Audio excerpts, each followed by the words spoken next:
Welcome to my YouTube channel. Please subscribe my YouTube channel. Thanks. The Cursed Village. Jack had always been drawn to the unknown, a reckless adventurer with a thirst for mystery. When he heard rumors of an abandoned village deep in the woods, he couldn't resist. The locals spoke of strange disappearances, ghostly whispers, and a curse that had plagued the village for centuries. They warned him to stay away, but Jack only laughed. With a flashlight and a backpack, he ventured into the forest, following an old, crumbling path. The deeper he went, the quieter it became. No birds, no insects, just an eerie silence. After hours of walking, he finally saw it, a village frozen in time. The houses stood in decay, their wooden frames twisted with age. The air smelled of damp earth and something rotten. Jack stepped onto the cobbled street, and the wind howled through the hollow windows like a mournful wail. He entered the first house, its door creaking open. Inside, dust covered everything, and old furniture sat untouched. But there was something else, a plate of food on the table, fresh as if someone had just set it down. His stomach tightened. A whisper brushed past his ear. "Leave." Jack spun around, but no one was there. His breath quickened as he noticed footprints appearing in the dust, approaching him. The air grew thick, pressing against his chest. He stumbled backward and ran out, heart pounding. The village had changed. The houses looked newer, their windows glowing with candlelight. Shadows moved inside them. A bell tolled in the distance, deep and resonant. Then he saw them. Figures in tattered clothes emerged from the houses, their eyes hollow, skin stretched too tight over their bones. They moved toward him, mouths whispering in unison. "You shouldn't be here." Jack ran. He sprinted through the village, past the houses, past the old well in the center. But the path he had come from was gone, replaced by more village, more houses, more whispering figures. He was trapped. A sharp pain tore through his chest as icy fingers gripped his shoulder. He turned to face the creature, a grotesque, eyeless figure with a grin too wide, too unnatural. "Stay with us," it hissed. Jack screamed. The next morning, the village remained silent, untouched by time. And in one of the houses, a new plate of food sat on the table, fresh, waiting. The Cursed Village, Part 2. Jack awoke in a dimly lit room, his head pounding. The air was damp, heavy with the scent of mildew and something metallic, blood. He tried to move, but his body felt sluggish, like he was wading through thick water.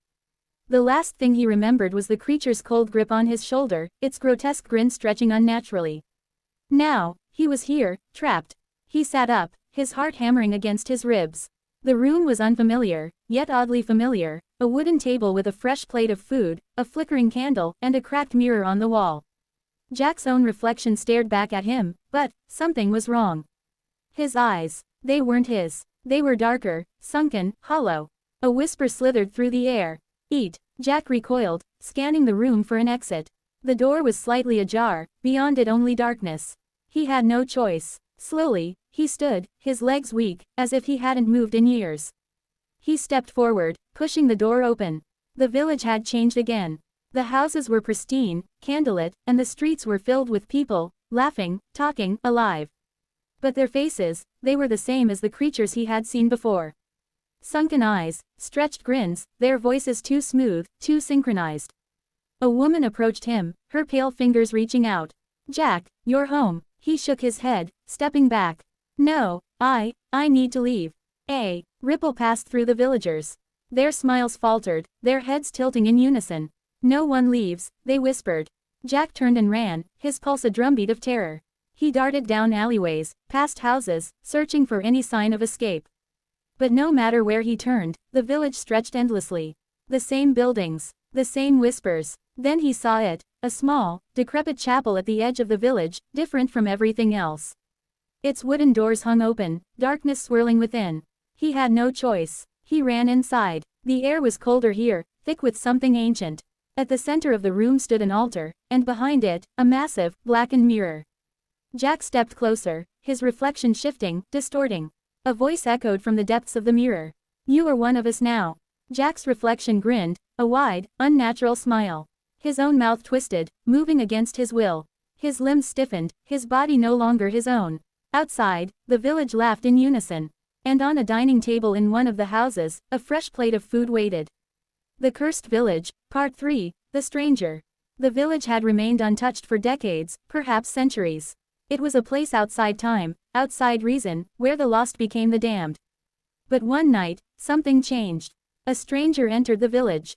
She was tall, wrapped in a tattered black cloak, her hood concealing most of her face. Unlike Jack, she did not hesitate.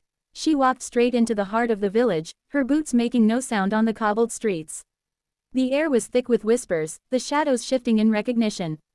Jack, or whatever remained of him, watched from inside one of the houses. His reflection still grinned at him from the cracked mirror, but his mind was screaming. He was trapped within his own body, forced to play the role of another smiling villager. The stranger stopped in front of the old well. She lifted her head, revealing eyes as dark as the void. The whispers around her grew frantic, turning into hushed, fearful. The Cursed Village, Part 4, The End of the Curse. The villagers stood frozen, their hollow eyes locked onto the stranger. She was different, an outsider who did not fear them, whose presence made the very air tremble. Jack, trapped within his grinning shell, felt something stir deep inside him. A flicker of hope. The stranger raised her hand. In her palm, a silver pendant gleamed, its surface engraved with strange, ancient symbols. The moment it caught the dim light of the village, the whispers turned to screams. The villagers convulsed, their bodies flickering like candle flames in the wind. Their smiles cracked, splitting their faces open.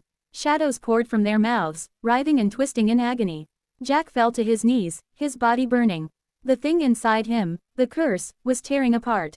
The stranger spoke, her voice neither loud nor soft, but absolute. This place does not belong to the dead anymore. The village groaned, the houses trembling as if the very land was rejecting its own existence. Windows shattered, doors burst open, the cobbled streets fractured, revealing black voids beneath. One by one, the villagers collapsed, their bodies crumbling into dust, their souls finally set free. Jack screamed as his own form flickered between reality and shadow, until, suddenly, the weight vanished. He gasped, his hands trembling. They were his again. He was free. He looked up at the stranger.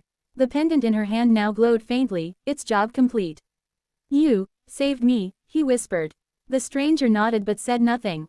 She turned and walked toward the forest as the village behind her continued to collapse into nothingness. Jack staggered to his feet, watching as the place that had imprisoned him for what felt like eternity finally disappeared. As the last remnants of the village faded into dust, Jack took one shaky step forward. Then another. Then he ran, away from the cursed land, back to the world of the living. Behind him, where the village once stood, only silence remained. And the stranger was gone.